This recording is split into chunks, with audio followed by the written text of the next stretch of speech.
Okay guys, just open your settings application, then select connected devices.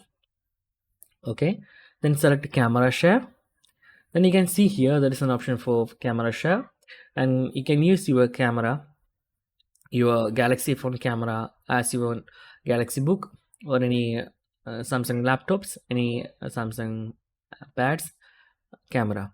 So in this way you can use high definition camera to your another devices, which one is logged with the same your Samsung account. Okay, there is only one important thing that you must log in the same Samsung account on your multiple device. Then you can use your Samsung mobile camera on multiple devices like Android TV, Samsung book, and Samsung laptops, any Samsung Galaxy tabs.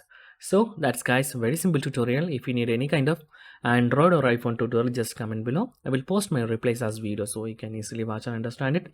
And if you enjoy this video, please like, comment, share, and subscribe our channel for getting more videos like this. Thank you so much for watching. Have a nice day. Bye bye.